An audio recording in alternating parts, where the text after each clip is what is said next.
Many thanks for staying with Citizen Extra. We're continuing with interrogating issues around the death of Chris Monsanto, who was in charge of the country's computerized voting system.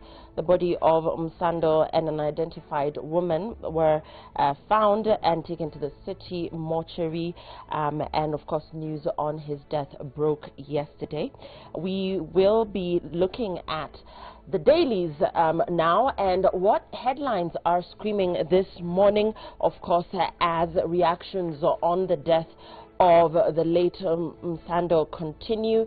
As you can see there, the Star asking who killed Msando, and that's Chebukati who is demanding an answer. Wafula Chebukati, the IEBC chair. We're also seeing the Standard newspaper there. 10 tough questions on the killing of the IEBC experts. Questions in that daily surrounding the death of Msando, whose body was, of course, identified at the city mortuary after 2 days of a frantic search for the man who was in charge of the general election results transmission systems. The Daily Nation, FBI may join the hunt for poor man's killers. So already a lot of the dailies screaming murder. Here the Business Daily also looking into the death of the late Msando, and of course we're seeing police also retracing the IEBC man's last steps in the people there. We are looking at issues surrounding the death of this very key official of the IEBC this coming 6 days to the election, and we also got reactions from NASA. We know that they reacted to news on the recovery of Msando's body, that after his missing vehicle was found on Saturday. But before that, let's listen into the IEBC officials who are now demanding for protection and speedy investigations into the killing of their officer. Let's listen into what the IEBC had to say. In our mind as a commission, the only issue is who killed him and why. And that's a question that must be answered. And we all know it's the duty of the government to provide security for all Kenyans. And at this point in time, I demand from the government that they provide security for all employees of IEBC for us to give Kenyans a free and fair election. We are working with the police and the family to ensure that the killers of Chris Monsanto must be brought to book. As a commission, we are looking forward that all Kenyans must be secured, all employees of IEBC must be secured for this country to have a free and fair election.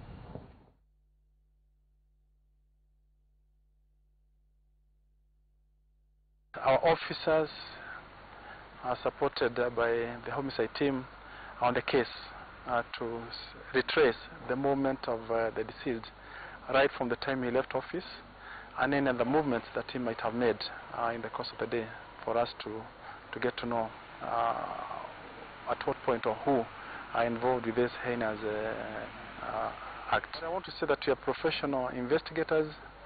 They follow or pursue all leads available and possible to get to the bottom of this. I put in my best team, and if the need be, we will seek support from elsewhere. But I'm very confident that we have a team that is able to unravel this. They have done it before. I don't see why we can't do it now. We express our profound sorrow to his wife, family, and loved ones, as well as to all Kenyans who have been horrified by this heinous murder meant to subvert our democracy. They are not feeling safe as commissioners, and indeed even the staff of the IEBC. And we demand that they be granted proper security. Nimehuzunika kuona kwamba yule alikuwa mkubwa wa usimamizi wa IEBC kwa upande wa mitandao, ICT, amepatikana leo ameuawa. Kwa hivyo tunataka tujue IEBC kama watahakikisha uchaguzi unaokuja utakuwa wa haki. Na mshtuko kubwa sababu alikuwa anapanga mambo ya uchaguzi na tunasikia ameuawa. Tunaambia polisi, tafadhali eleza sisi sana nani amemuua huyu kijana.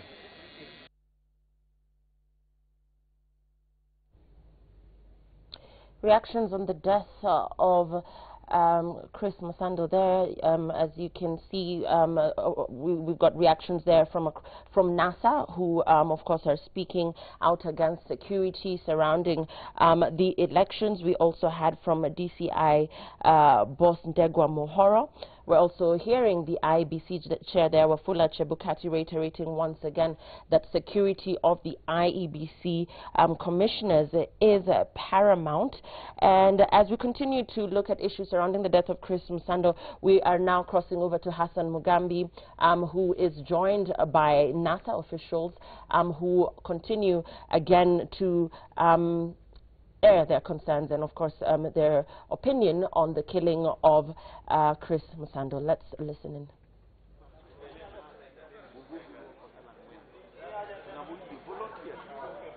Well, thank you very much, Lillian. We are at the Core Kenya offices of the NASA coalition, the opposition coalition that has, from the onset, been very much against, or rather just talking down or talking against the killing of Chris Monsanto. And we are here expecting to be speaking to Musale Mudavadi, who is a core principal in the NASA coalition, and he is expected to be addressing the media here on matters, the investigations that have been started. Remember, yesterday, Ndegwa Mohoro, the Director of Criminal Investigation in the country, said that he has put in place his best team and, of course, open to aid from international, open to international aid. And remember also, some of the things that we are expecting to be addressed here is up to and including the olive branch that has been extended by the United States and the United Kingdom over the in as far as the investigations of the Msando's murder is concerned. And remember, we saw the U.S. ambassador to Kenya, Robert Godek, and the U.K. ambassador to the country also saying that they are ready to help the country get to the bottom of it all and just establish who were the killers of Msando and why exactly did they do what they did. Yesterday, Musale Mudavadi issued a statement at the NASA headquarters and also said that it is telling that the body of the slain IEBC official was discovered 7 days to the general election, terming it a threat to democracy and a threat to IEBC officials, and also calling on the government to ensure that the officials of the IEBC, especially the commissioners and the senior officials from across the country, are well guarded just days into delivering the election to the country. Lillian, we are expecting more from the NASA brigade here, and they will be telling us what exactly they propose in as far as the investigations are concerned. Remember, he specifically in his press invite, he is calling on he called on us to be here so that he can just voice his ideas or concerns in as far as the foreign investigation is concerned. Lillian. Thank you very much for that. That's Hassan Mugambi, and he'll be getting reactions from NASA there. This following the death of Chris Monsanto, who, as we are well aware, was going to play a very critical role in the August poll. We're continuing with our discussion here in studio, and of interest, questions are coming in are surrounding Gatundu South Member of Parliament Moses Kuria, who has deleted the social media update he had made against the missing IEBC top manager. Looking at, you know, the sensational claims that this man made surrounding Chris Monsanto, and the fact that he was in Roy Sambu having a good time, which is what he was quoted as having saying, and now having pulled down that post. What are you reading into all of this? The guilty are afraid. You know, sometimes when you make allegations, then it hits you that, oh, did I just blabber before things were concluded? then it hits you. That's why I was asking, you know, Moses must tell us where he knew that Msando was in the company of a female, only for us to realize they've been killed in Morias County. How did he know that he was in the company of a female? You know, is he privy to some information? How? Was he tracking them? Of what importance? He doesn't live there. Joy would say, oh, he saw a video. Is that it? Then did the video tell us that he was in the company of a female? Or did the watchman tell them? Have they been questioned? There are too many questions that need to be addressed.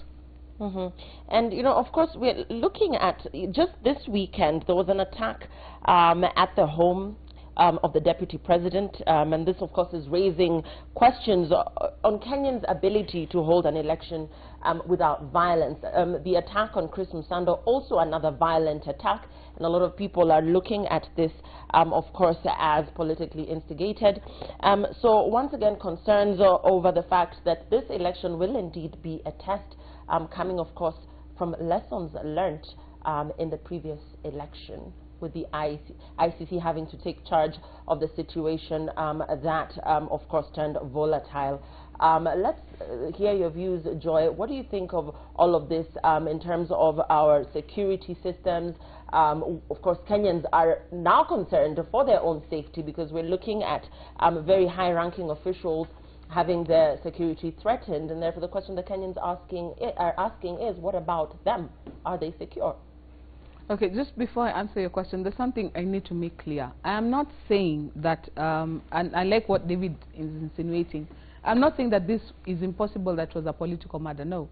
All I'm saying is that it is one of the possibilities. There are many possibilities, many explanations, and that is why it is important to let the investigators do their job, because otherwise we'll get an idea in our heads, and trying to debunk an idea that is already settled, if the facts say different, will become next to impossible. And that's what I'm saying. It's irresponsible for us to say that there is only one way, and only one way, and only one person is capable. It is actually irresponsible on our part. But now, moving to your question, if you look at the security apparatus in this country, we have an unfortunate scenario where we send people to the police for sometimes whose only qualification is running very quickly and having a full set of teeth. We need to come to a place where we raise the bar for our police officers so that they're able to discharge their duties correctly. Let me take Sungoi, for example. How does a gentleman gain access into a facility and find his way into an armory and be able to hold an 18-hour siege with some of the elite forces of this land?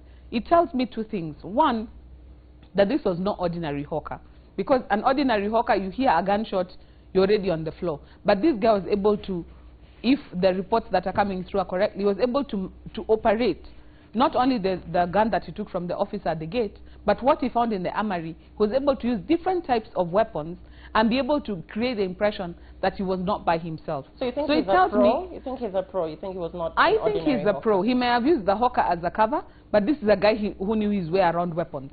To be able to discharge firearms for 18 hours, he knew how to use this one, how to use that one, how to change the cartridges, he knew his way around weapons. So that was a simple hawker. That is something I know that is not fact. But the other thing it also reveals to us is the level of intelligence that's being employed in such a situation. You would expect that with the sort of elite resources that were thrown in this situation, that siege would have been over much sooner than it was. That brings me back to my question. We need to be able to train our police officers to a higher degree, to a higher level. Like what the man in charge of CID was saying, that they are professional investigators. There are sometimes, I have sat in court, people bring evidence to you that is so wanting that you want to scream. As a judicial officer, you go ahead and throw a matter out, but you're looking at it thinking, if somebody had put in the requisite work. For example, you've shown us footage of people towing the car of the late Chris Monsanto. These guys were doing this, they had no gloves, their fingerprints are all over the bonnet and everything. That is contaminating a crucial piece of evidence. We need to come to a place as a country where we understand that solving such mysteries and such murders is not only for the sake of giving the family closure.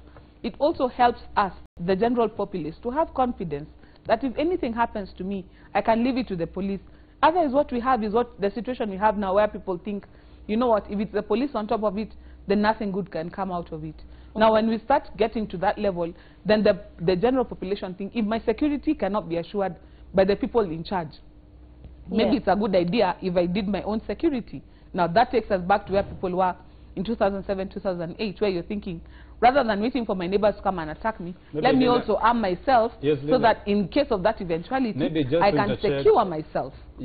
Lillian, maybe to interject on what Joy is saying, I think if you say that our police are not highly trained, I think that will not be true. According to me, I think we have one of the best skilled police force in this country, in this part of the continent.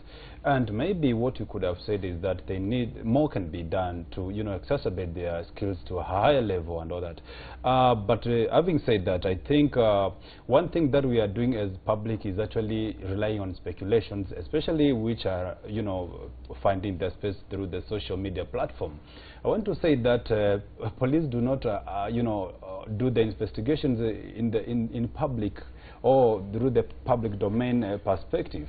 As much as we are saying or sending or interrogating all manners of theories, what I know is that the police, wherever they are, they must be doing something good, or they must be doing something for the sake of uncovering who perhaps would have had a hand in Chris's death. But it's because the way we are as a people, as a culture in this country, we like actually preempting on perhaps what police are working behind the scenes. So I have had the opportunity to take some of our police officers through some rigorous trainings in terms of forensic science, that being one of my domains, and I happen to understand one or two, three things about our police force. So this habit of speculating and putting a lot of blame on the police, that we need answers, it's not a quick or it's not an instant coffee issue. This takes a step by step. There is the issue of the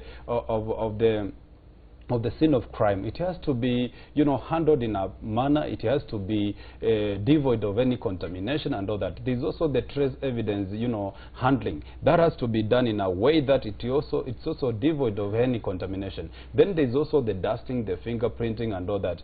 And all that process has to be done in a way that it meets the international standard in terms of threshold. So this habit of us getting so emotional when we are not giving the police enough time to do their job, I think to us we are just preempting on perhaps what would be coming out as far as the police investigation is concerned. So my point is that we need maybe to give them time, let them do their job, let them come with all their investigations. If they tell us this is what they found, maybe we can now start speculating. And I want to get your parting remarks, because we're closing this conversation now. The death of Chris Monsanto is coming after he, according to a video presentation by Standard Digital, had reported that his life was in danger. He had actually put it out there that he felt that his life was in danger. That's what I'm saying. When you talk about security, security also begins with you, because if indeed you do feel that your life is in danger, the IEBC commissioners are now calling for security only 6 days to the elections. They should have done so way before, knowing the critical role it is that they play in this high-stakes election. Chris Monsanto had actually said that he felt that his life was in danger. Why then is all the blame lying on the police, and yet the IEBC on its own knows very well that its commissioners need to be secured? That's why they should have sought that security from the word go. That's why, Lillian, from my initial opening statements, I said that part of the blame has to be labeled on the IEBC. At a crucial moment like this, Lillian, when we have 6 days to the elections, with a man who is holding so much information, so key to the electoral process, just being so vulnerable, being so exposed, that leaves the back also partly to be on the part of IEBC, because they ought to have put the best security arrangement to every person who is actually handling or participating in the electoral process. Whether even the people who are also running it, and also the presidential candidates, no matter how they look insignificant in the whole electoral process, they ought to be given, or they need to be given 24-hour security support or provision from the police force and through an arrangement from the IEBC. So it has some legal implications when, and God forbid, if one of the political presidential candidates, bows out through maybe a natural attrition or maybe through a hand of someone. So measures of security at this point, Lillian, cannot be, the need for them cannot be re-emphasized. Let's get your parting remarks as we close. David? The greatest want of the world, as Ellen Goldhamon White writes, the greatest want of the world is the want of men and women. Men and women who in their innermost hearts are honest and true. Men and women who can call sin by its name. Men and women whose conscience is true to duty as the needle is to the pole. Men and women who can stand for the truth though the heavens fall. Thus are the men and women I would still admonish the commissioners to be, regardless of this happening. I pray that though they are shaken, I hope rather, that though they are shaken, they will still be able to execute their mandate and duty with great honesty, you know, with diligence, with zeal and zest, and deliver a free, fair, and credible elections. I hope that our police officers and our police department, as Brian has said, they are more than able. If they had wanted to nab these killers, trust you me, they would get them. And the measure of their intelligence cannot be anchored on their scores in secondary schools, as Joy would probably want to believe. It's not. They are fully equipped. It's whether they have the will that is the question here. I hope that we are able to resolve these matters. The family of Mushayu awaits. The family of Jacob Juma awaits. The family of Yebe awaits. The family of, you know, Mutula Kilonzo still waits.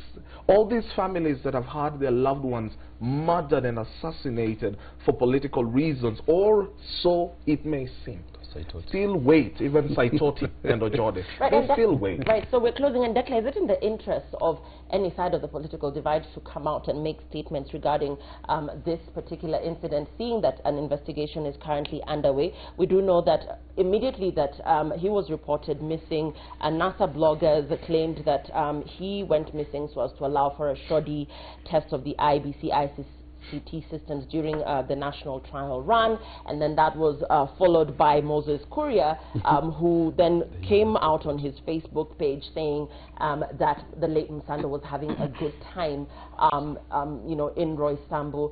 You know, for both sides of the political divide, for you as a communications expert, is it in their interest to actually issue any statements so close to the election? The repercussions of this, because of course if this was a political assassination, then we're looking at both sides of the political divide, which is Jubilee and NASA. That's where their interest would lie. So what do you read into both sides, and I'm talking about NASA and Jubilee, issuing statements surrounding the death of this IEBC commissioner? I would say that we are a nation that is trying to redeem ourselves. We come from a background of political violence, and it is not something that we want to see again. So it is very important for both parties, both the Jubilee and the NASA side, to come out and offer statements, at least statements of condolences, and to reassure the nation that they are still committed to peace, they are committed to a credible election, and they are also committed to the safety of the people of this nation.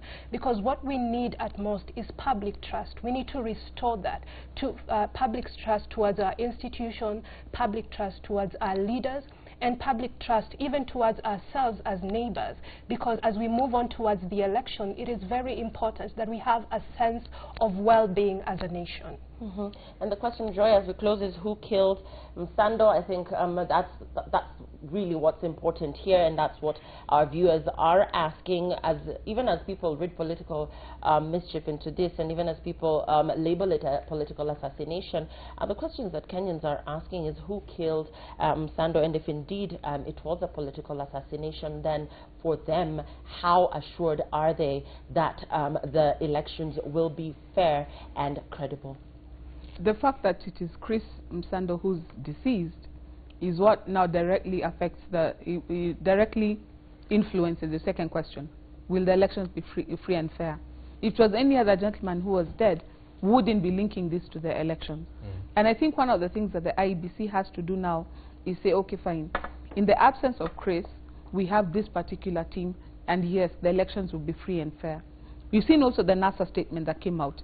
They said, regardless of what has happened, they will soldier on, and they're prepared and looking forward to a free and fair election on the 8th. Now, Jubilee issued a very short statement, and from what I saw in the statement, they too would be looking forward to the 8th to still have a free and fair election.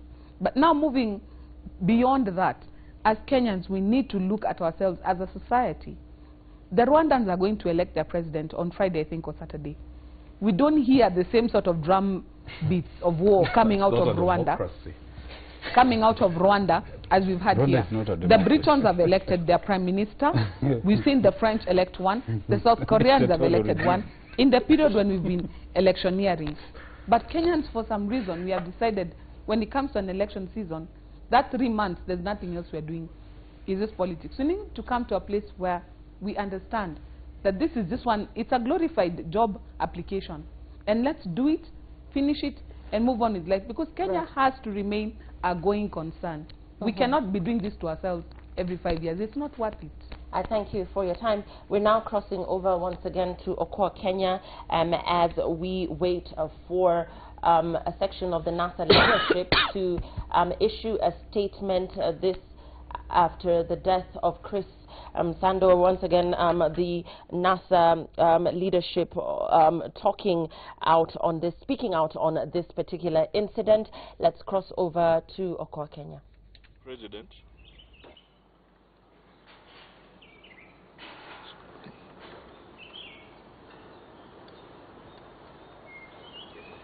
It's okay. Even as we express our appreciation to our international partners for their solidarity with Kenyans' democratic aspirations, we want to express our horror